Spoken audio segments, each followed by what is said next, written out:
नमस्कार दर्शकों, स्वागत है आपका आपके पसंदीदा कार्यक्रम नमस्कार एमपी में। और जैसा कि आपको ज्ञात है, इस कार्यक्रम के माध्यम से हम आपको समसामयिक विषयों की जानकारी प्रदान करते हैं, साथ ही ले जाते हैं सैर पर भी, मिलवाते हैं मेहमान से भी और देते हैं फिटनेस के मंत्र भी। तो आज की कार्यक्रम की शुरुआत करते हैं। बता दें आपको आज की बात में क्या कुछ खास विषय लेकर आए हैं, लेकिन उससे पहले आप नोट कर लीजिए हमारे टोल फ्री नंबर्स, जिससे आप भी जुड़ सकते हैं हमारे इस कार्यक्रम से। हमारे नंबर हैं 0755-266-0049 और दूसरा टोल फ्री नंबर है 1800-233-00340। तो आज की बात में हम बात करेंगे स्वच्छता ही सेवा है के बारे में, और हमारे साथ स्टूडियो में हैं विषय विशेषज्ञ के तौर पर श्री फ्रैंक नोबल जी, जो कि कमिश्नर हैं नगर निगम। बहुत बहुत स्वागत है सर आपका। और कार्यक्रम की शुरुआत में सबसे पहले नजर डालते हैं आज की तिथि पर। आज की तिथि विक्रम संवत 2080 भाद्रपद पितृपक्ष पूर्णिमा है। 29 सितंबर 2023 तिथि है और दिन है शुक्रवार। तो ये तो बात हुई तिथि की। दर्शकों, इतिहास भी बहुत महत्वपूर्ण है, क्योंकि कुछ ना कुछ खास घटित होता है इतिहास में। आइए नजर डालते हैं क्या कुछ खास है इतिहास में। सन 1650 में इंग्लैंड में पहले मैरिज ब्यूरो की शुरुआत हुई। 1789 में अमेरिका के युद्ध विभाग ने स्थायी सेना स्थापित की। 1836 में Madras chamber of commerce and industry की स्थापना हुई। 1911 में इटली ने ऑटोमन साम्राज्य के खिलाफ युद्ध की घोषणा की। 1959 में आरती साहा ने इंग्लिश चैनल को तैरकर पार किया और 1962 में कोलकाता में बिरला तारामंडल खुला। आपको बता दें आज विश्व हृदय दिवस भी है, उस पर भी चर्चा करेंगे। और अब नजर डालते हैं विचार पर। आपका शांत एवं स्थिर दिमाग आपके जीवन की हर जंग का ब्रह्मास्त्र होता है और बिल्कुल सत्य वचन है। जितनी शीतलता से, शांत मन से हम किसी भी विचार को धारण करते हैं, उस काम को हम बिल्कुल अपनी इच्छा अनुसार सफल बना पाते हैं, और यही हमारा ब्रह्मास्त्र होता है। बहुत ही अनुपम विचार है। दर्शकों, आपको ये भी बताना चाहेंगे, हरित क्रांति के जनक कहे जाने वाले महान कृषि वैज्ञानिक MS स्वामीनाथन जी का निधन हो गया। स्वामीनाथन जी को फादर ऑफ ग्रीन रेवोल्यूशन भी कहा जाता है। आपका निधन 98 साल की उम्र में लंबे समय से बीमार होने के चलते हुआ। हरित क्रांति की वजह से कई राज्यों में कृषि उत्पादों में इजाफा हुआ था, जिसमें आपका महत्वपूर्ण योगदान रहा है।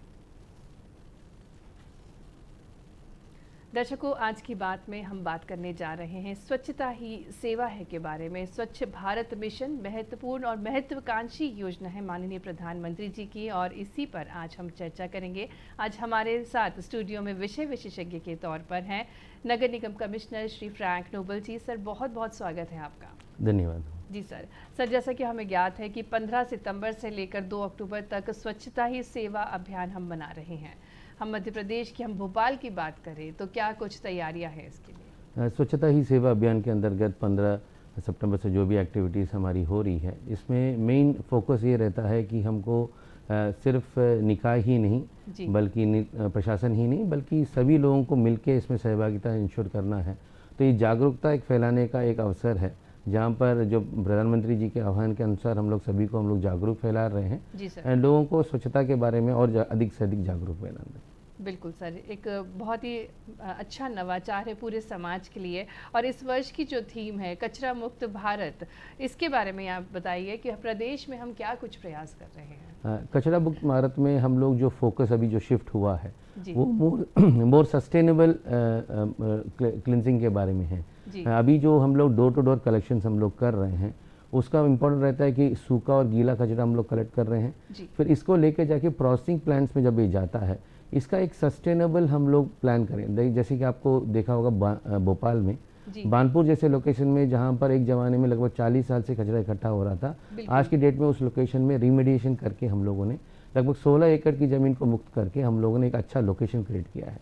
सेम थिंग हम लोग आज की डेट में जो भी गीला और सूखा कचरा हम लोग जो लेके जा रहे हैं, हम लोग उसको प्रोसेसिंग कर रहे हैं, और हम लोग जो वेट वेस्ट है यानी कि गीला कचरा है उसको रख के हम लोग बायो CNG प्रोड्यूस करने की स्थिति में है, और जो ड्राई वेस्ट है उसको रख के टोरिफाइड चारकोल, ये दो चीज़ें हम लोग कर रहे हैं। एक L&T और ऐसे बड़े बड़े कंपनीज़ के साथ हम लोग ऑन बोर्ड कर रहे हैं ये आई थिंक देश में दूसरा निकाय होगा वाराणसी के बाद जहाँ पर ऐसे एक इनिशिएटिव हम लोगों ने लिया है। बिल्कुल, ये हमारे भोपाल के लिए गर्व की बात है कि जो भानपुर खंती है वो बहुत ही खूबसूरत रूप ले चुकी है।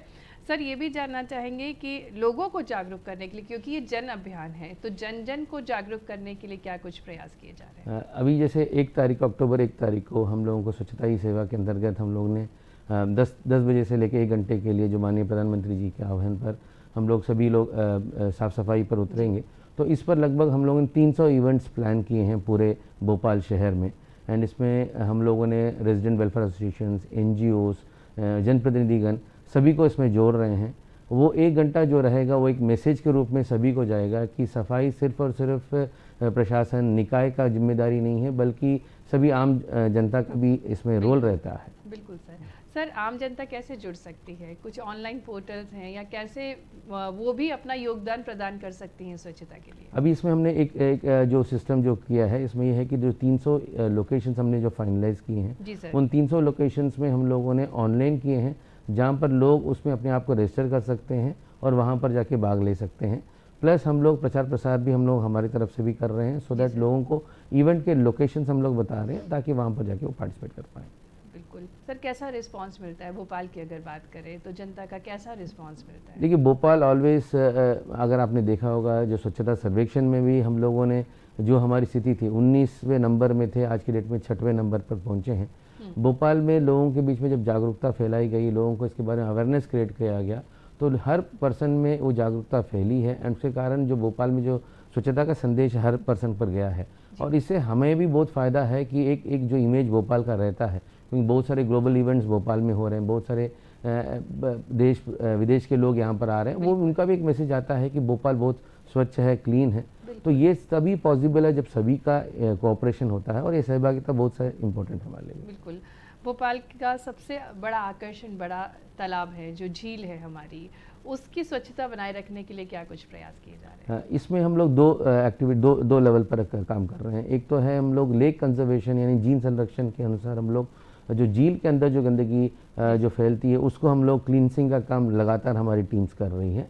उसके साथ साथ हमारे जो आउटर फेरीफेरी में जितने भी एरियाज़ हैं वहाँ पर भी हमारी टीम, जैसे पब्लिक मूवमेंट रहता है, टूरिस्ट का मूवमेंट रहता है, उनको हम लोग बेसिकली अवेयरनेस क्रिएट करने का काम भी कर रहे हैं।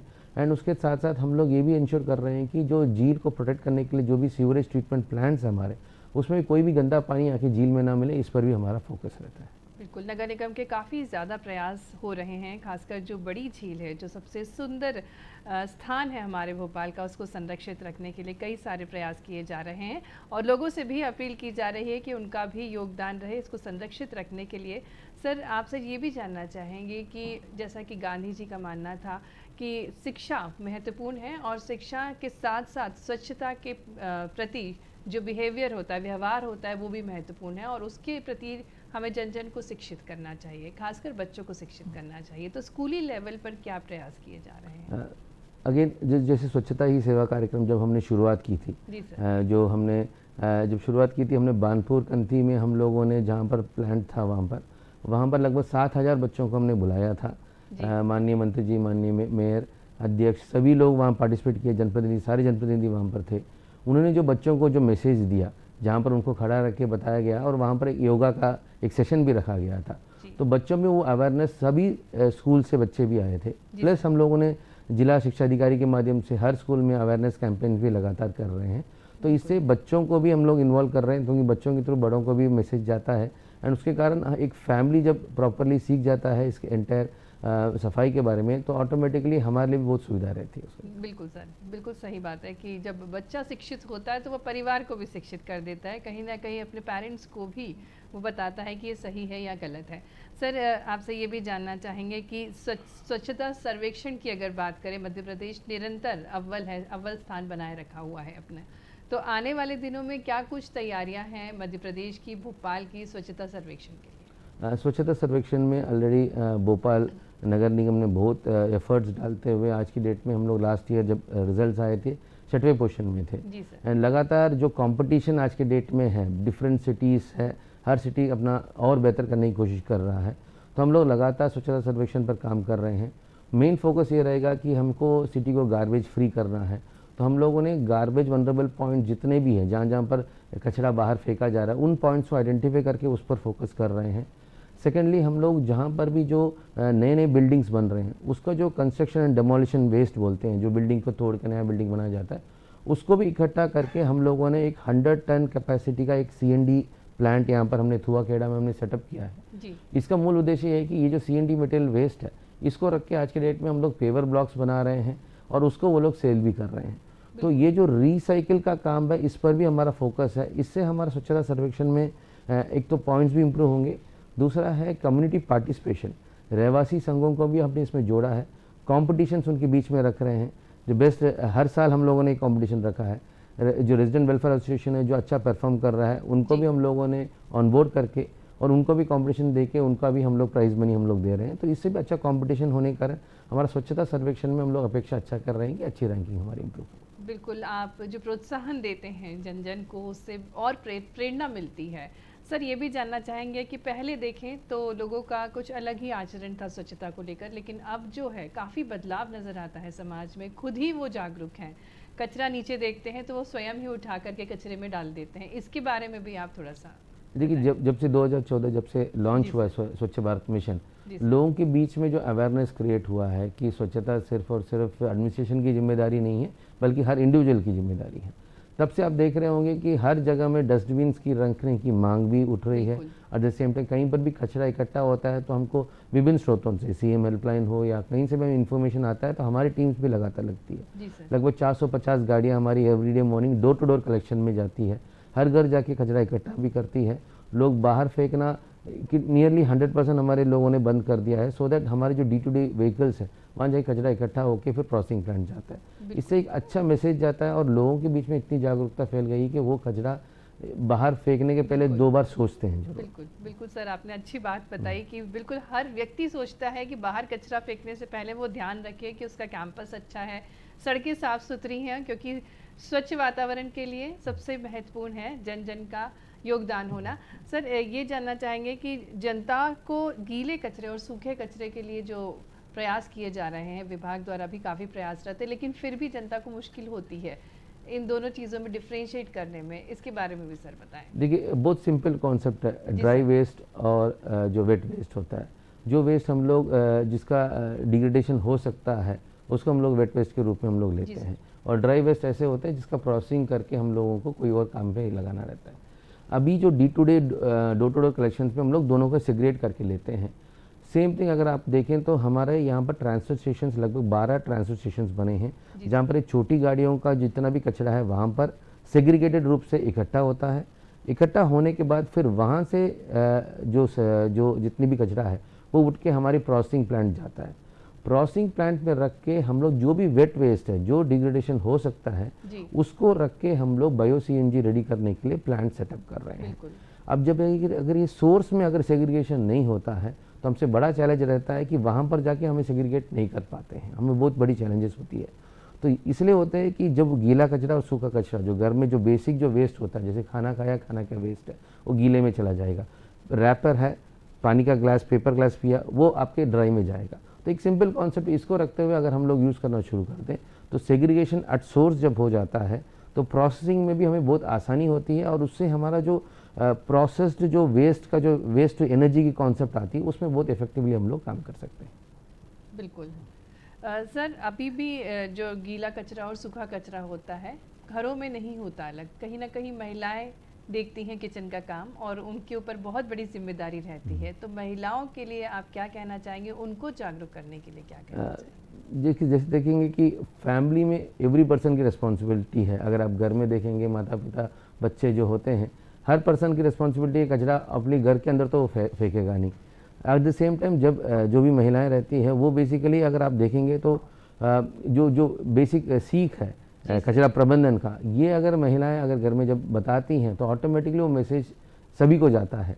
एंड जब ये मैसेज जब सभी को जाता है तो कचरा सेग्रीगेशन में हमें भी आसानी रहती है, उनको भी आसानी रहती है, हमारी भी आसानी रहती है, एंड उससे हमारा जो वातावरण, जो एनवायरनमेंट क्रिएट हो रहा है, उसको हम लोग इफेक्टिवली रन कर सकते हैं।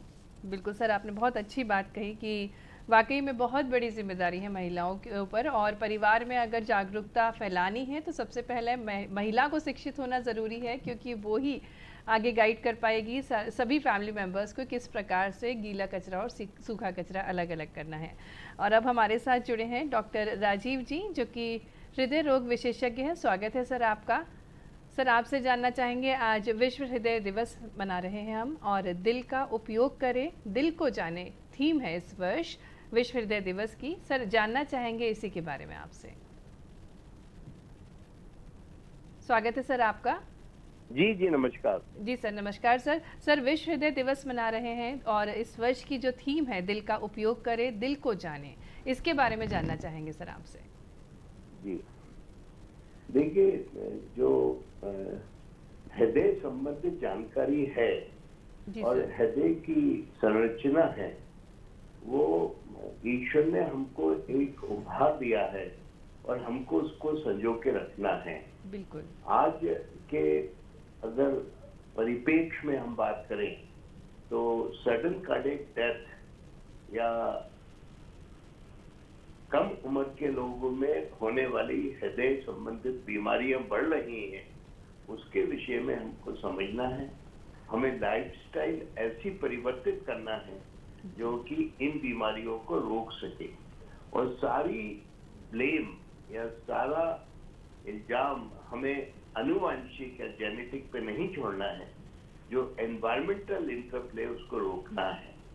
दूसरी जो महत्वपूर्ण बात है कि यदि आपकी मृत्यु किसी दूसरी बीमारी से होती है। हेलो जी सर। जी सर, हम आपको सुन पा रहे हैं। फ़ोन डिस्कनेक्ट हो गया है। सर ने बहुत अच्छी बात बताई कि हमें अपने हृदय का बहुत ध्यान रखना चाहिए, और जो सर्टन कार्डियक अटैक के कारण जो डेथ हो रही हैं उसके क्या कारण हैं वो भी और जानेंगे। लेकिन आज हमारे साथ नगर निगम कमिश्नर हैं श्री फ्रैंक नोबल जी, जिनसे हम चर्चा कर रहे हैं स्वच्छता ही सेवा है के बारे में। सर, आपसे जानना चाहेंगे एक और महत्वपूर्ण प्रश्न। जैसा कि हमें ज्ञात है, मध्य प्रदेश की स्वच्छतम नगरी इंदौर है और कई सारे उपकरण वे उपयोग कर रहे हैं जिससे कचरे को और रिफाइन कर, रिसाइकिल करके वो किसी न किसी तरीके से यूज़ कर सकें। तो भोपाल में भी क्या ऐसे उपकरण लाने की तैयारी की जा रही है? भोपाल में जो वेस्ट टू एनर्जी का कॉन्सेप्ट है वो हम लोग दो प्रकार के हम लोग कर रहे हैं। जो ड्राई और वेट वेस्ट जो घर में सेग्रीगेट होता है, प्रोसेसिंग प्लांट्स में जो वेट वेस्ट होता है उसको हम लोग आज के डेट में वेट वेस्ट को हम लोग खाद के रूप में उसको रेडी करते हैं। At the same time wet waste को हम लोग वहाँ पर एक बायो सीएनजी प्लांट हम लोग रेडी कर रहे हैं। इससे क्या हो रहा है कि वेस्ट टू एनर्जी यानी बायो सीएनजी हम लोग प्रोड्यूस करने की स्थिति में पहुँचेंगे। तो ये प्लांट मोर और लेस अगले साल के मिड तक, जून तक हम लोग उसको ऑपरेशनलाइज कर देंगे। एंड इससे जो हमारा जो सीएनजी जो बहुत सारे हमारे स्टेशंस बने हैं उनको भी सप्लाई होना शुरू हो जाएगा। तो ये हो गया वेट को लेते हुए। वैरस ड्राई को लेते हुए हमारे पास जितने भी ड्राई वेस्ट आ रहे हैं उसका भी प्रोसेसिंग करने के बाद टोरिफाइड चारकोल, एक प्रकार का चारकोल है जिसको इंडस्ट्रीज यूज़ करती है बर्निंग के लिए। ये एनटीपीसी के साथ हमारा टाई अप है और ये भी अपना प्लांट यहाँ पर सेटअप कर रहे हैं जो अगले साल तक ऑपरेशनलाइज हो जाएगा, और इस ड्राई वेस्ट को भी टोरिफाइड चारकोल के रूप में रेडी करके उसको भी सेल आउट करेगी। तो ऐसे हम लोग वेस्ट टू एनर्जी के कॉन्सेप्ट की ओर अग्रसर जा रहे हैं ताकि ये जो डोर टू डोर कलेक्शन जो हम लोग कर रहे हैं वो सस्टेनेबल रहें और इस पर ज़्यादा फोकस रहें। बिल्कुल सर। सर, बहुत अच्छे से बताया। बहुत सारे प्रयास किए जा रहे हैं बायो सीएनजी और वेस्ट मटेरियल से कैसे कुछ और रिसाइकिल करके बनाया जा सकेगा, ये भी सर ने बताया। हमारे साथ पुनः जुड़ गए हैं डॉक्टर राजीव गुप्ता जी। सर, पुनः स्वागत है आपका आज के हमारे इस विशेष कार्यक्रम में। जी नमस्कार। सर, हम आज हृदय से जुड़ी हुई बात कर रहे थे। आप बहुत सारी महत्वपूर्ण बातें बता रहे थे, किस प्रकार से हृदय का ध्यान रखना चाहिए। सर, आप हमें सुन पा रहे हैं? जी तो सर। जो जेनेटिक या आनुवंशिक बीमारियां जिस पे हम सारा आज ध्यान देते रहे हैं, उसमें यदि हम कोई लाइफस्टाइल चेंजेस जोड़ेंगे, एनवायरमेंटल इंटरप्ले अगर हम उस पर कंट्रोल करेंगे तो हृदय से संबंधित बीमारियां काफी हद तक रोकी जा सकती हैं, डिले की जा सकती हैं। और महत्वपूर्ण बात है कि जो हमारी युवा पीढ़ी में हृदय संबंधित बीमारियां हो रही हैं, ब्लड प्रेशर से संबंधित बीमारियां हो रही हैं, हृदयघात से संबंधित बीमारियां हो रही हैं, उनको हम रोक सकते हैं। बिल्कुल। दूसरी महत्वपूर्ण बात इस प्रकार से है कि यदि हमारे मरीज को हृदय की बीमारी नहीं है और दूसरी कोई बीमारियां होती हैं, और यदि हृदय को हमने संजो के रखा है, ब्लड प्रेशर को रोक के रखा है, हार्ट अटैक नहीं हुआ है, तो अगर ब्रेन डेथ किसी दूसरी बीमारी में, रोड एक्सीडेंट में होता है, इस हृदय का उपयोग हम ऑर्गन ट्रांसप्लांटेशन के लिए, हार्ट ट्रांसप्लांटेशन के लिए भी ले सकते हैं, और वो हृदय हमारा मृत्यु उपरांत भी काम आएगा। बिल्कुल सर, बहुत अच्छी बात आपने बताई कि अगर हम अपने हृदय को संजो के रखते हैं तो हम हार्ट ट्रांसप्लांट के लिए भी अपना हृदय दे सकते हैं। और जो इस वर्ष की थीम है, अनूठी थीम है, दिल का उपयोग करें, दिल को जाने, इसके बारे में आपने बहुत अच्छे से बताया। सर, और कुछ टिप्स अगर आप हमारे दर्शकों को देना चाहें। डॉक्टर राजीव सर, आपसे जानना चाहेंगे बीमारियां जो होती हैं, जी सर, इस पे जब हम केंद्रित करते हैं तो हम हृदय घात, मायोकार्डियल इंफार्क्शन या हार्ट अटैक से संबंधित बात करते हैं।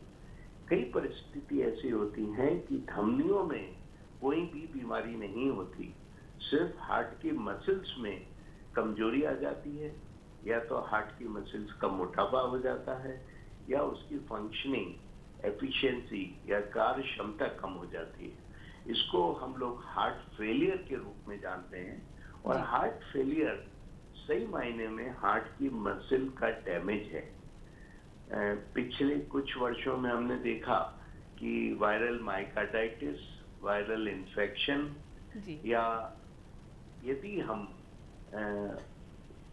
किसी व्यसन को अपना लेते हैं तो हार्ट की मसल जल्दी डैमेज होती है, हार्ट फेलियर होता है। और ऐसी स्थिति में धमनियों में ब्लॉकेज नहीं होता, ये हार्ट अटैक का रूप नहीं होता, पर हार्ट फेलियर का रूप होता है। और अंत में ऐसे मरीजों को भी हार्ट ट्रांसप्लांटेशन की आवश्यकता होती है। और हार्ट फेलियर के लिए दवाइयाँ यदि हम समय से देंगे, रिस्क फैक्टर को कंट्रोल रखेंगे, तो रोक सकते हैं। तीसरी परिस्थिति जो होती है, उसमें यदि हार्ट की गति असंतुलित हो जाती है, जिसको हम अरिथमिया कहते हैं, अनियमित हार्ट का धड़कना, ऐसी परिस्थितियों में भी हार्ट अटैक नहीं होता है, पर हार्ट की गति या तो तेज हो जाती है या फिर धीमी हो जाती है। तेज गति के लिए कोई डिवाइस हम लगा सकते हैं, ऑटोमेटिक इम्प्लांटेबल डिफिब्रिलेटर लगा सकते हैं, और सडन कार्डियक डेथ या मृत्यु रोकी जा सकती है। अपने आप उसको गति के अनियंत्रित रूप को पहचानेगी और शॉक देगी। या अगर गति कम होती है तो पेसमेकर लगा के गति बढ़ाई जा सकती है, और सामान्य रूप से ये पेसमेकर बड़े आसानी से उपलब्ध हैं। तो ऐसी बीमारियां भी हमको ध्यान में रख के पहचान कर चिन्हित करना है और सही इलाज करना है। एक बात और, बच्चों में यदि गला खराब होता है, थ्रोट इन्फेक्शन होता है, जिसको स्ट्रेप्टोकोकल इन्फेक्शन कहते हैं, कुछ समय उपरांत यदि जोड़ों में सूजन आती है, जोड़ों में दर्द होता है, और अनफॉर्चुनेटली दुर्भाग्यवश कुछ सालों बाद हार्ट के वेल्व में सूजन आके या तो सिकुड़ जाती है या हार्ट का वेल्व लीक करने लगता है, इस परिस्थिति को हम कहते हैं रोमेटिक हार्ट डिजीज।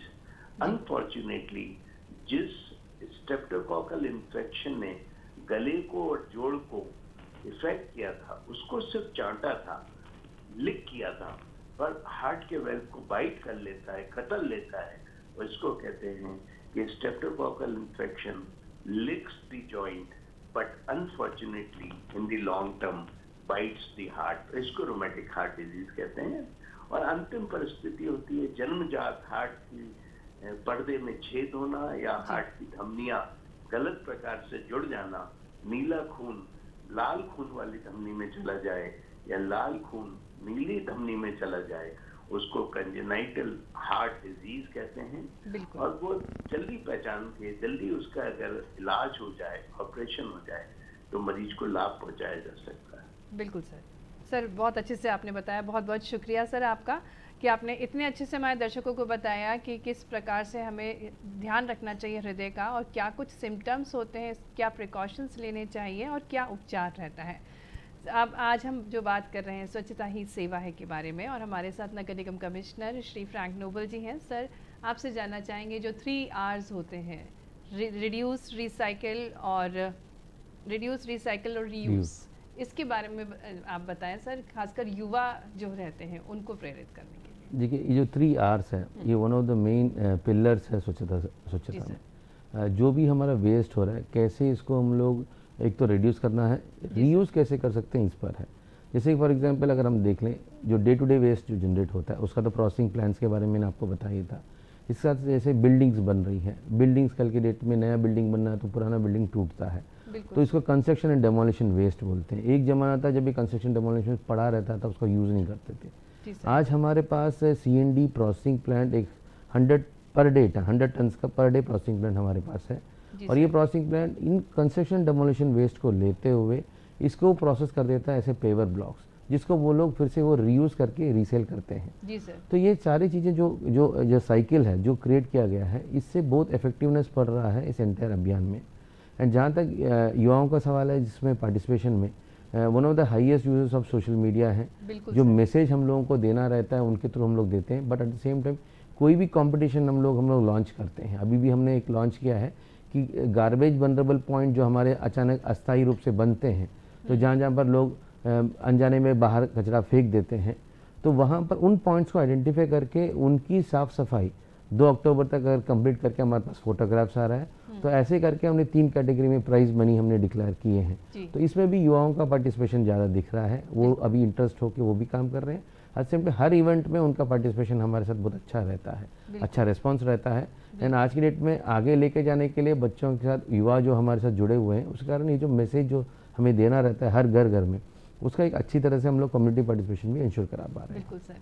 सर जी, बहुत अच्छी बात कही सर आपने कि युवाओं के माध्यम से जनता तक पहुंचना बहुत आसान होता है, और क्योंकि जोश रहता है, ऊर्जा रहती है युवाओं में। और जो आपके अभियान के अंतर्गत आपने ये जो कंपटीशन रखा है कि ऐसे स्पॉट्स आइडेंटिफाई करना है जहां पर कचरा है, उनको वे साफ़ करेंगे और फोटोज शेयर करेंगे। सोशल मीडिया एक बहुत बड़ा माध्यम होता है जागरूकता के प्रचार प्रसार के लिए। सर, भोपाल में बहुत सारी ऐसी जगह हैं जहाँ पर रिसाइकिल करके भी बहुत सारे प्रोडक्ट्स बनाए गए हैं, जैसे कि हमने एक रेडियो देखा है, एक गिटार देखा है, उसके बारे में भी सर दर्शकों को बताएं। ये जो भी आइटम्स अभी बुलेवार्ड मार्ग में आपने देखा होगा, बहुत सारे लोकेशंस में हमने जो ऐसे आइटम जो कचरा का आइटम था उसको हम लोग रीयूज़ करके एक प्रोडक्ट के रूप में बना के रखा है। तो मैसेज जो देना चाह रहे हैं यही है कि ऐसा नहीं कि कचरा को सिर्फ कचरा ही नहीं है, उससे भी रीयूज़ करके जैसे वेट वेस्ट होता है, बहुत सारे लोग आज की डेट में वर्मी कंपोस्ट का यूनिट अपने घर में ही लगा रहे हैं। उसको उनको मैन्योर मिल रहा है, उसको रख के अपने किचन गार्डन में भी वो लोग यूज़ कर रहे हैं। तो वेस्ट ऐसा नहीं है, वेस्ट टू गोल्ड का जो कॉन्सेप्ट है वो वही है कॉन्सेप्ट। तो ये सारी चीज़ें आज जो मैसेज देने के हिसाब से ये जो लोकेशंस में हम लोगों ने डिस्प्ले रखा है, उसका मेन उद्देश्य यही है कि वेस्ट सिर्फ वेस्ट ही नहीं है, वेस्ट से बहुत सारे यूजर्स रहते हैं, उसको हम लोग अगर प्रॉपरली टैप करें तो हम लोग उसको अच्छी तरह से इफेक्टिवली हम लोग यूज़ कर पाएंगे। बिल्कुल सर, बिल्कुल सर। कुछ ऐसी यूनिवर्सिटीज़ हैं आजकल, क्योंकि इनोवेशन की बहुत बात होती है, नए स्टार्टअप्स की बात होती है, और जो युवा हैं बहुत ही जोश और जुनून के साथ अपने नए आइडियाज़ शेयर करते हैं, स्वच्छता के लिए भी अपने नए आइडियाज़ लेकर आते होंगे। और कई सारे ऐसे शहर हैं, पूरे भारत में कई ऐसे शहर हैं जिन्होंने मिसाल कायम की है स्वच्छता के लिए, तो उनके नवाचार को भी अपनाने के हमारे कुछ प्रयास हैं क्या? नहीं, जनरली जो भी हम लोग स्वच्छता, जब भी हम लोग नए नए इनिशिएटिव्स लेते हैं, जो best practices of all state all cities रहता है, उसको भी हम लोग स्टडी करते हैं। एक दूसरे से सीखने से ही हम लोग ये काम अच्छा कर पाते हैं, तो एक दूसरे से ज़रूर सीखते हैं। और बेस्ट प्रैक्टिस जो जहाँ दूसरे स्टेट्स में किया है, दूसरे सिटीज़ में किया है, उसको हम लोग रेप्लिकेट करने की कोशिश करते हैं। उससे क्या होता है कि reinventing the vehicle, reinventing the wheel बोलते हैं, वो करने की ज़रूरत नहीं पड़ती है। तो जो उनके जो बेस्ट प्रैक्टिसेस में जो पॉजिटिव जो नेगेटिव रहता है, उस नेगेटिव पर अगर काम करके उसको और इम्प्रूव करने की कोशिश करते हैं। तो ऐसे करके हम लोग कोशिश करते हैं, जितने भी एक्टिविटीज़ हैं, बाकी जो बेस्ट प्रैक्टिस है उसको भी हम लोग लेने की कोशिश करते हैं, और हमारे बेस्ट प्रैक्टिसेस को भी बाकी सिटीज़ भी अंडरस्टैंड करती है। अभी गुवाहाटी से भी हमारे पास एक टीम आने का है, नेक्स्ट मंथ वो आ रहे हैं अंडरस्टैंड करने के लिए कि हमारी जो बेस्ट प्रैक्टिसेस क्या है। ऐसे हमारी टीम्स भी बाहर के स्टेट्स में जाके, बाहर की सिटीज़ में जाके हम लोग भी अंडरस्टैंड करने की कोशिश करते हैं, और कितना बेहतर से बेहतर जो स्वच्छता पर हम लोग जो फोकस कर रहे हैं, कचरा प्रबंधन पर फोकस करें, उसको और इम्प्रूवमेंट कैसे कर सकते हैं, उस पर भी हमारा फोकस है। बिल्कुल सर। हमारे साथ एक कॉलर जुड़े हैं, प्रदीप साहू जी, उनसे जानना चाहेंगे। जी प्रदीप साहू जी, स्वागत है आपका, आप अपना प्रश्न पूछ सकते हैं। हेलो जी नमस्ते सर, आप अपना प्रश्न पूछ सकते हेलो। हैं। स्वच्छता ही सेवा पर हाँ आज हम मैडम, बात आप कर सुनाई रहे दे रही है हैं। क्या? जी सर। हेलो। जी सर, आप अपना प्रश्न पूछ हाँ, सकते मैं हैं। ये पूछना चाहता हूँ कि स्वच्छता, स्वास्थ्य और क्लाइमेट चेंज का आपस में क्या संबंध है? बिल्कुल सर, बिल्कुल। बहुत अच्छा प्रश्न है। सर आपसे जानना चाहेंगे कि इन तीनों का क्या संबंध है? देखिए, संबंध टेक्निकली बताने के बजाय मैं अगर बहुत सिंपल टर्म्स में अगर मैं बता दूं, एक ज़माना था जब बानपुर के साइड में जब हम लोग मूवमेंट करते थे तो लोग नाक पर मुंह रखते हुए जाते थे, क्योंकि वहाँ पर कचरा इकट्ठा होता था।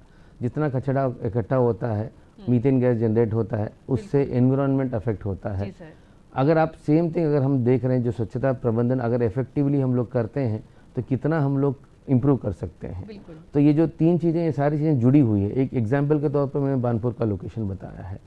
जितना कचरा इकट्ठा होता है उस कचरे से गंदगी फैलती बिल्कुल है, सर। मक्खियाँ वहाँ पर मूवमेंट करेगी। वही मक्खियों को बताने की कि किसके घर में जाना है, जिसने कचरा फेंका उसके घर में जाना है कि किसी घर में जाए। वो मक्खी जब गंदगी में बैठती है वो किसी घर में भी जाके बैठेगी, खाने में बैठेगी। खाने में जब बैठेगी उसको इंटेक हम लोग करेंगे, और जैसे ही इंटेक करेंगे फिर बीमारियाँ फैलेगी। तो ये सब चीज़ इंटरवोवन है, मतलब सभी लोग इंटरलिंक्ड हैं। तो हम लोगों को इफेक्टिवली जो कचरा प्रबंधन है, अगर हम लोग उसको इफेक्टिवली कर लें, एनवायरनमेंट को भी, एट सेम टाइम हेल्थ को भी, एंड मोर और लेस द एंटायर चीज़ को अगर देखा जाए, स्वच्छता को भी हम लोग इम्प्रूवमेंट कर सकते हैं। बहुत अच्छे से और बहुत ही साधारण से उदाहरण से आपने बता दिया कि कैसे इंटर रिलेटेड है स्वच्छता, स्वास्थ्य और क्लाइमेट। सर संक्षिप्त में आप हमारे दर्शकों को क्या संदेश देना चाहेंगे? सभी से इतना अपील रहेगा, क्योंकि ये स्वच्छता अभियान जो है एक अभियान है। ऐसा नहीं कि एक दिन का कार्यक्रम है या 2 दिन का कार्यक्रम, एक अभियान है। और इस अभियान में सभी की सहभागिता बहुत इम्पोर्टेंट है। सभी लोग मिलकर काम करेंगे तो जो स्वच्छता है उसको लगातार हम लोग अच्छी तरह से और प्रबंधन और अच्छा इम्प्रूवमेंट कर सकते हैं। सभी की सहभागिता हो, सभी लोग अपनी अपनी जिम्मेदारी समझ लें। एक कचरा, एक रैपर घर में बाहर फेंकने के पहले हम लोग सोचें कि उसके कारण कितने लोगों को इन्वॉल्व होना पड़ता है उसको क्लीन कराने में। अगर सभी का कोऑपरेशन रहेगा तो ज़रूर हम इफ़ेक्टिवली स्वच्छ शहर बनाने में, और इस स्वच्छ शहर बनने से हमारा भोपाल का नाम और रोशन होगा। बिल्कुल सर, बहुत बहुत धन्यवाद सर। आपने बहुत अच्छा संदेश भी दिया और अपील भी की कि जनता का अभियान है और जन जन के योगदान से ही हम स्वच्छतम प्रदेश बना पाएंगे। बहुत बहुत शुक्रिया सर। और दर्शकों, अब हम आपको दिखाएंगे एक छोटी सी फिल्म स्वच्छता की ओर बढ़ते कदम पर। आइए देखते हैं ये लघु फिल्म। होता है, हम स्वच्छ तभी रहेंगे जब स्वस्थ रहेंगे। स्वच्छता के सूत्र को अपनाने के लिए हमें स्वच्छता की शुरुआत अपने घर से करनी होगी। घर स्वच्छ होगा तो वातावरण स्वच्छ होगा, गांव स्वच्छ होगा तो राष्ट्र स्वच्छ बनेगा। राष्ट्रपिता महात्मा गांधी का मानना था कि साफ सफाई ईश्वर भक्ति के समान है, और इसीलिए उन्होंने देश के सभी लोगों को स्वच्छता संबंधित शिक्षा भी दी और देश को एक उत्कृष्ट संदेश दिया। वे हमेशा से कहते थे कि उन्होंने एक सपना देखा था, स्वच्छ भारत का, जिसके लिए वे चाहते थे आप और हम सभी लोग एकजुट होकर भारत को साफ बनाने में अपना योगदान दें। गांधी जी के सपने को साकार करने के लिए हमारे देश के प्रधानमंत्री नरेंद्र मोदी जी ने दिल्ली के मंदिर मार्ग पुलिस स्टेशन के पास स्वयं झाड़ू लगाकर स्वच्छ भारत अभियान की शुरुआत की। फिर वह वाल्मीकि बस्ती गए और वहाँ भी साफ सफाई की। इस अभियान को जन आंदोलन बताते हुए उन्होंने देश की जनता को एक मंत्र दिया, ना गंदगी करेंगे और ना गंदगी करने देंगे। भैया श्यामलाल, जो भुनसारे पैदल चलवे की मजा ही कछु और है। अरे जो मॉर्निंग वॉक की बात ही अलग होता है। हैं? जो मॉर्निंग वॉक का होते भैया? हेलो, तुमको इतना नहीं पता? अरे मूर्ख, हमारा जो भुनसारा पैदल चला थे ना, तो उनको अंग्रेजी में मॉर्निंग वॉक कहते हैं। अच्छा। ओ भैया, एक बात और पूछें? हाँ पूछो। जो दिशा मैदान को जात है, इको अंग्रेजी में क्या कहते हैं? उको? हाँ, उको कहते टू लेट फ्रेश। अरे वाह भैया, कहाँ से सीखी जा अंग्रेजी है? बस सीख लाई। अरे श्यामू, रुको। अरे बा देखो, वो बोर्ड पे क्या लिखो है? क्या लिखो है? अरे आँख के अंधे नाम के नैन सो। बा देखो, क्या लिखो बोर्ड पे? अंधा मोड़। काय श्यामू, जो अंधो मोड़ का होते है? यार तो एकदम ही बैल घाई यार। काय? ये तो सड़क पे आवे जावे वाली मोटर और वाहनों के लाने चेतावनी है। अच्छा, और हमारे लाने काहे नहीं? यार तो एकदम ही ठरवा है।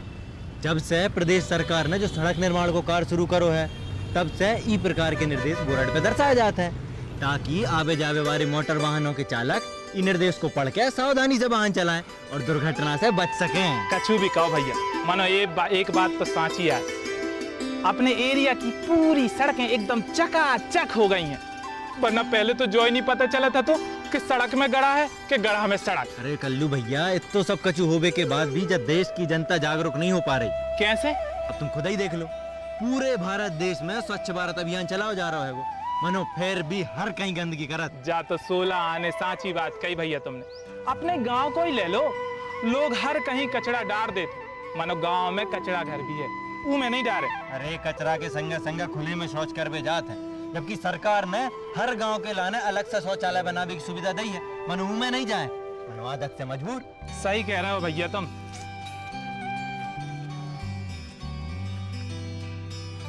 अरे राम राम राम राम, छी छी छी छी, पूरी चप्पल ही सन गई। देखा, अब यही बात कर रहे थे और तुमने अपनी आंखन से देख लो। अरे जे और नहीं सुधर बे बारे भैया। अरे यार तहसील को अंधेरा ही गाई है।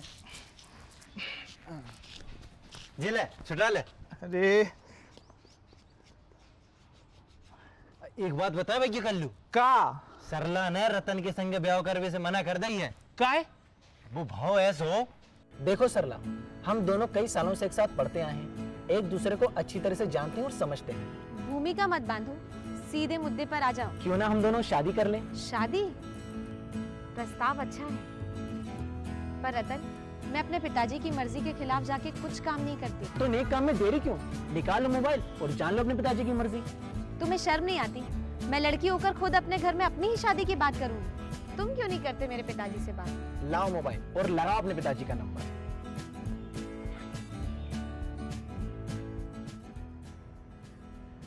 ये लो। हेलो, कौन बोल रहा है? मैं रतन बोल रहा हूँ। कहाँ से बोल रहे हो? मुंह से बोल रहा हूँ। ए मिस्टर, कंट्रोल।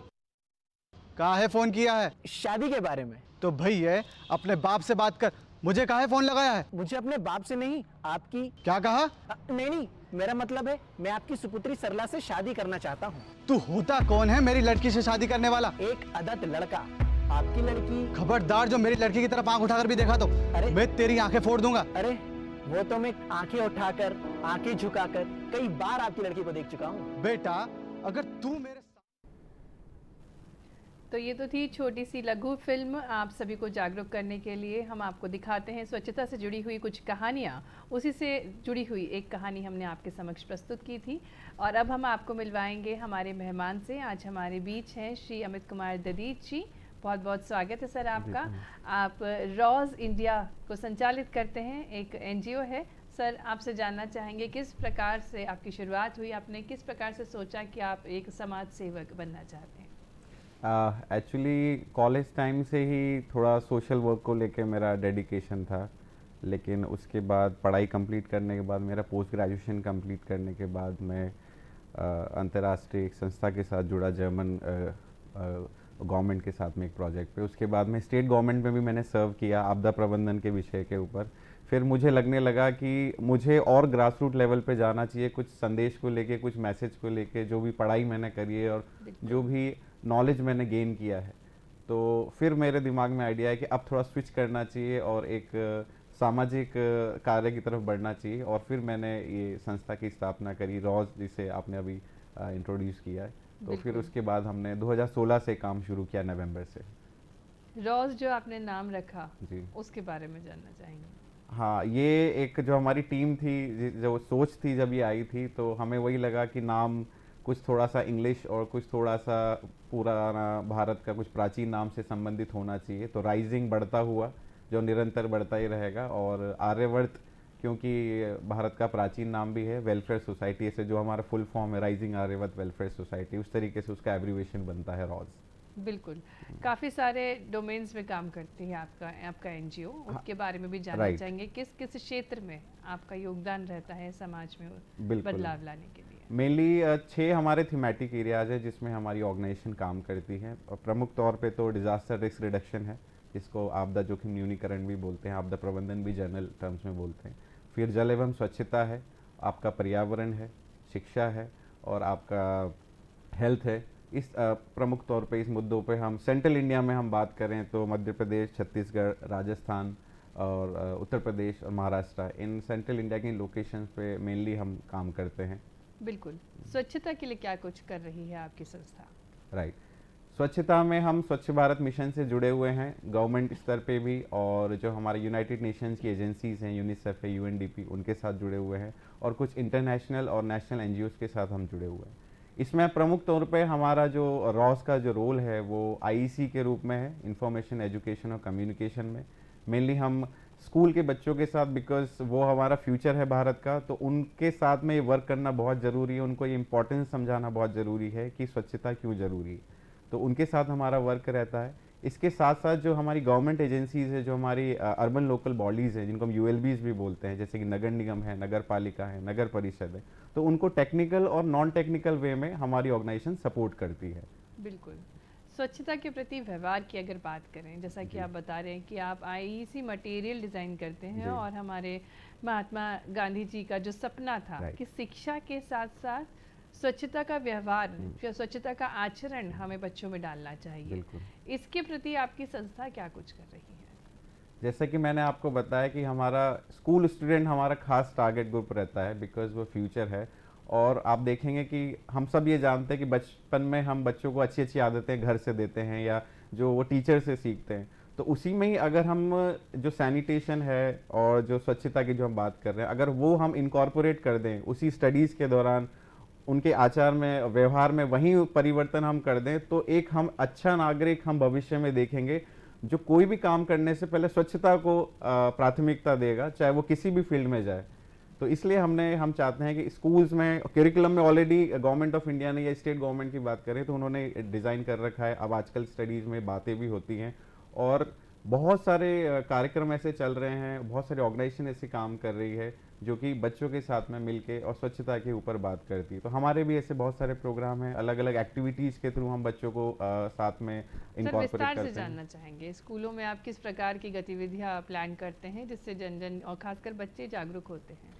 जैसे आपको भी पता है कि बच्चों को क्या गेम्स और इनके माध्यम से चीज़ें ज़्यादा पसंद आती है। आप उनके सामने बोलते रहें तो वो तो टीचर भी उनके सामने बोलते हैं। बिल्कुल। तो इसलिए हम उनको प्रैक्टिकल वे में चीज़ें समझाने की कोशिश करते हैं। जैसे कि फॉर एग्जांपल कोविड वाला टाइम हम सब ने देखा, तो उस समय हमने हैंड वॉशिंग की बहुत इंपॉर्टेंस जानी कि हाथ धोना कितना इम्पोर्टेंट है, खाना खाने से पहले, खाना खाने के बाद में या शौच से बाद में। तो एक मेथड होता है जिसको 6 वे मेथड हम बोलते हैं, तो वो हम प्रैक्टिकल करके बच्चों को बताते हैं। तो उस तरीके से बच्चे अलग अलग वे में सीखते हैं और फिर वही बच्चे अपने साथ में जो उनके साथ में पढ़ रहे हैं वो उनको भी उसको डेमोन्स्ट्रेट करते हैं। बिल्कुल। तो इस तरीके से हम बताने की कोशिश करते हैं। बिल्कुल। आपके द्वारा एक बच्चों को प्रेरित करके आपने एक पार्क भी बनाया है, उसके बारे में भी आप हमारे दर्शकों को बताएं। हाँ, जैसे कि स्वच्छ भारत मिशन में आपको भी पता है 3R का कॉन्सेप्ट चल रहा है, रिसाइकिल, रिड्यूस का। तो उसी तरीके से हमने ग्वालियर के पास में एक यूएलबी है आत्री, और ऐसे ही छिंदवाड़ा में भी है। तो वहाँ पे जो वेस्ट मटेरियल है, जैसे कि बहुत सारा सीएनडी वेस्ट होता है, जो कंस्ट्रक्शन डिमोलिशन वेस्ट होता है, बहुत सारा कबाड़ का वेस्ट होता है, तो उनको एकत्रित करके बॉटल्स हो गए और ड्रम्स हो गए, इन सबको कलेक्ट करके एक पार्क का हमने निर्माण किया। वो जगह बहुत गंदी रहा करती थी, गवर्नमेंट का लैंड था, तो क्योंकि गवर्नमेंट का लैंड था तो हमें परमिशन में इशू नहीं आया। उन्होंने हमें ये बोला कि आप कुछ यहाँ अच्छा डिज़ाइन करिए, कि एक सेल्फी पार्क डिज़ाइन करिए। तो सारा कॉन्सेप्ट हमने शेयर किया जो वहाँ के चीफ म्यूनिसिपल ऑफिसर थे कि हम ये चीज़ें बना सकते हैं, और उन्होंने उसकी बाकायदा हमें सपोर्ट किया, हमारी टीम को, और फिर हमने वो सारी चीज़ें वहाँ पे डिज़ाइन करी और जो लोकल रिसोर्सेज थे उनकी मदद से हमने चीज़ें बनाई, जैसे कि बैठने की टेबल्स बनाई हैं, कुछ झूले बनाए, कुछ झूमर बनाए, और वो बहुत सुंदर हो गया वो पार्क। और अब वो एक सेल्फी पार्क के रूप में कन्वर्ट हो गया है, और अब जो जगह गंदी रहती थी अब वहाँ लोग आते हैं, सेल्फी खिंचाते हैं, बैठते हैं, शाम को गपशप लड़ाते हैं। तो वो देख के बड़ा अच्छा लगता है कि हम क्या से क्या कर सकते हैं। बिल्कुल बिल्कुल, नई सोच के साथ, नई ऊर्जा के साथ बच्चे खुद जुड़ते हैं इन सभी चीज़ों से, क्योंकि क्रिएटिव होती हैं ये चीज़ें, तो उनको लुभाती हैं।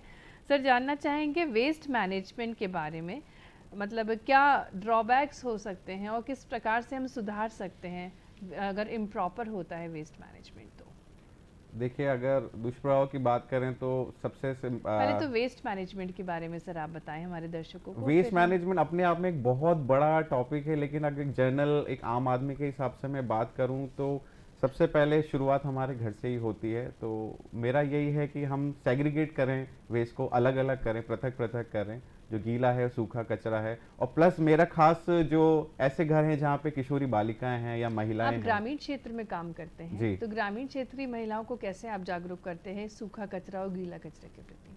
सूखा कचरा गीला कचरा के माध्यम से पहली चीज़ तो ये है कि उनको बताते हैं कि उनके हेल्थ पे इसके क्या प्रभाव पड़ रहे हैं, क्योंकि उनको ये इम्पोर्टेंस थोड़ा सा कम समझ में आता है कि कचरा हमारे लिए कितना दुष्प्रभाव हमें देता है।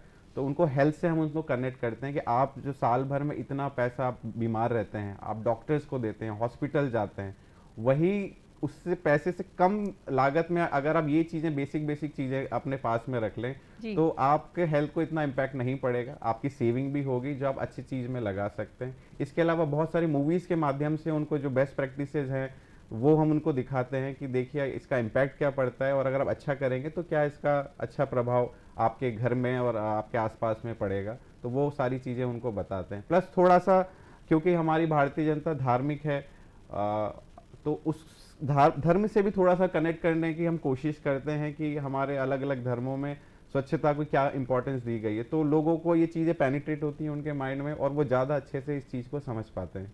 बिल्कुल सर, एक नवाचार हम देखने को मिल रहा है। आपने मंदिरों की बात करी है, जो होली प्लेसेस है वहाँ की बात करी है, तो वहाँ भी चीज़ें अब थोड़ी सी अलग हैं, उसके बारे में आप दर्शकों को बताएं।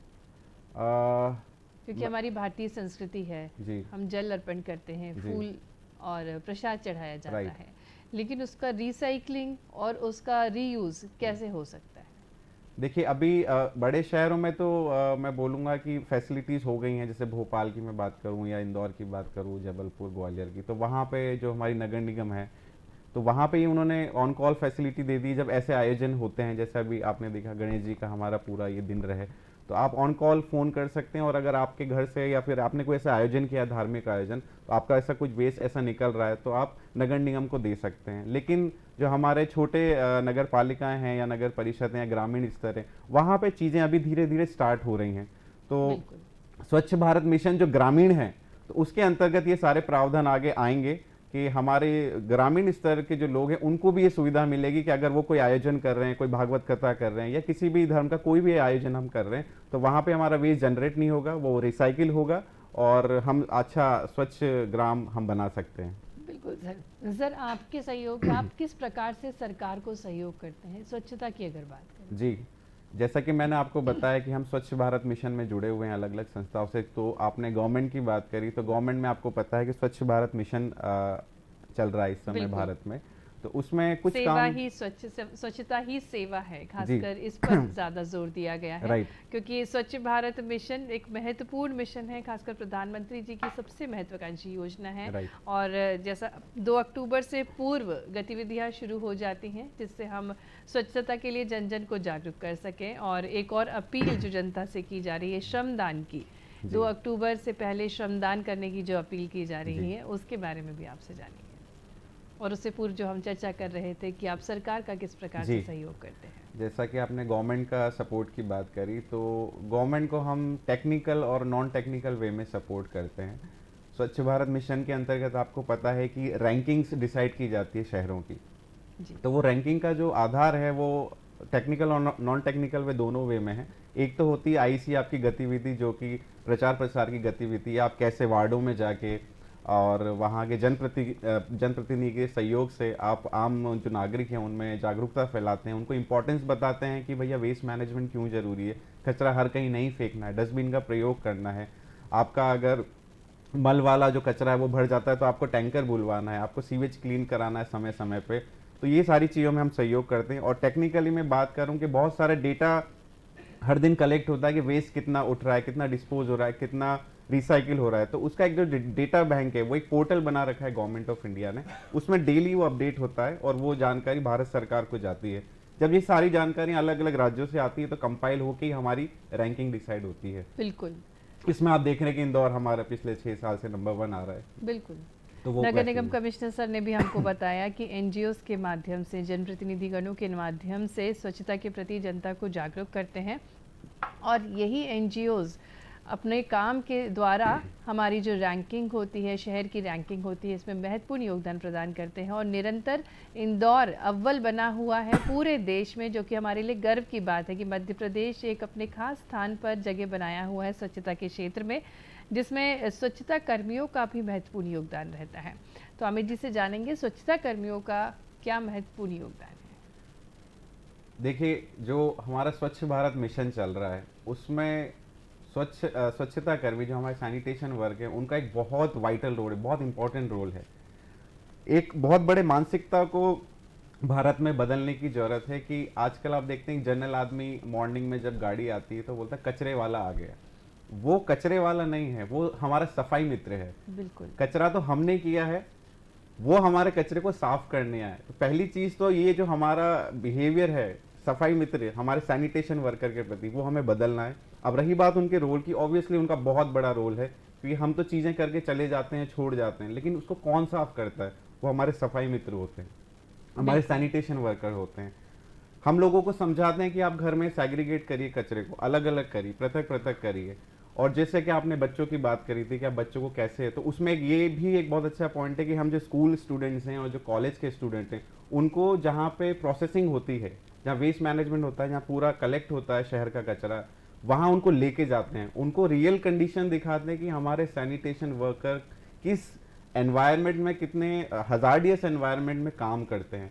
आप देखते हैं वहाँ निडल निकल रही हैं, वहाँ के बायोमेडिकल वेस्ट निकल रहा है क्योंकि हमने अलग अलग नहीं किया है। बिल्कुल, और जिससे उनको बहुत हानि होती है, बहुत चोट पहुंचती है, उनका हेल्थ पे बहुत असर पड़ता है।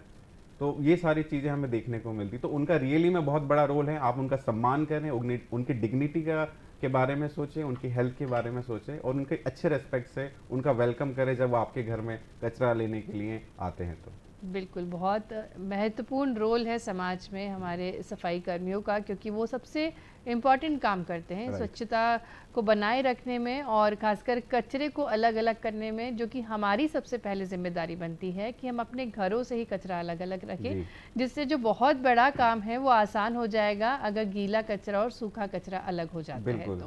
तो खासकर हॉस्पिटल्स की सर ने बात बताई कि जो बायोमेडिकल वेस्ट है उसको भी किस प्रकार से डिकम्पोज करना चाहिए, किस प्रकार से कचरे में डालना चाहिए, उसके लिए भी एक रूल है। ब्लू, ब्लैक और ग्रीन पॉलीथिन्स होती हैं, डस्टबिन्स होते हैं, उसकी भी एक रूल बुक होती है, उसका भी ध्यान रखना चाहिए।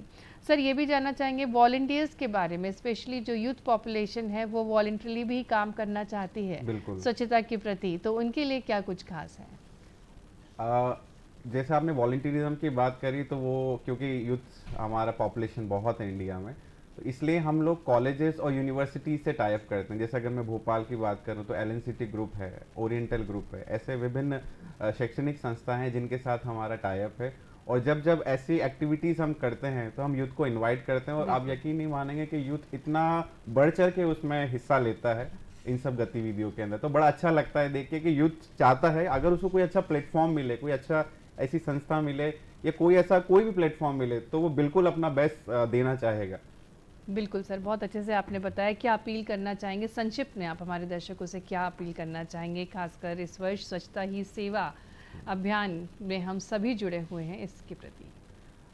मेरा सभी दर्शकों से ये अपील रहेगा दो चीज़ों को लेके खासकर, क्योंकि एक जो समस्या पूरे विश्व, भारत की भी बात नहीं करूँगा मैं, पूरे विश्व की बात करूँगा, वो है प्लास्टिक, खासकर हमारा सिंगल यूज़ प्लास्टिक।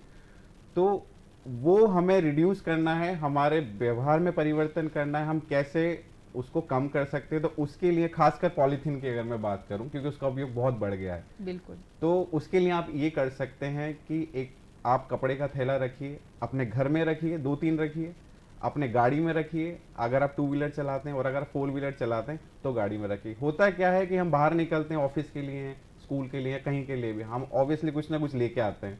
तो कुछ ना कुछ लेके आते हैं तो हमारे पास कुछ नहीं होता तो हम पॉलीथीन ही लेके आते हैं। ऐसे करते करते हम पॉलीथीन का भंडार बना रहे हैं। लेकिन अगर आप हर टाइम पे अपने साथ में एक थैला रखेंगे, और हम देखेंगे हमारे पुराने फोरफादर्स को, तो पहले सब थैले में ही लेके आते थे, जितनी चीज़ें हम ला सकते हैं। तो आप देखेंगे कि आप प्रतिदिन या फिर प्रतिवर्ष देखेंगे तो आप अपने जीवन से 90% तक पॉलीथीन को रिड्यूस कर देंगे। और दूसरा मेरा जो अपील है आम जनता को वो ये है कि प्लीज़ अपने घर में आप 3 डस्टबिन रखिए, गीला, सूखा और बायोमेडिकल का। बायोमेडिकल के बारे में लोगों को थोड़ा सा कम पता है, पर मैं बता दूं कि जो हमारे जहाँ पे छोटे बच्चे हैं वहाँ पे आपके हगीज वगैरह पैड्स यूज़ होते हैं, और दूसरा किशोरी बालिका और महिलाएं हैं तो सैनिटरी पैड्स का यूज़ होता है, तो वो प्लीज़ आप अलग रखिए, वो नॉर्मल हमारे वेस्ट के साथ में मिक्स मत करिए क्योंकि बहुत हजारियस होता है। बिल्कुल, बहुत अच्छी बात आपने हमारे दर्शकों को बताई कि गीला कचरा और तीसरा बायोमेडिकल वेस्ट का हमें विशेष ध्यान रखना है। बहुत बहुत धन्यवाद अमित जी, आपने हमारे दर्शकों को बहुत अच्छे से जागरूक किया, बहुत अच्छे से बताया कि किस प्रकार आपकी संस्था कार्य कर रही है और सरकार के सहयोग से आगे बढ़ रही है। उम्मीद करेंगे आपको हमारा आज का कार्यक्रम काफ़ी पसंद आया होगा। इसी के साथ हम आपसे लेंगे इजाज़त। नमस्कार।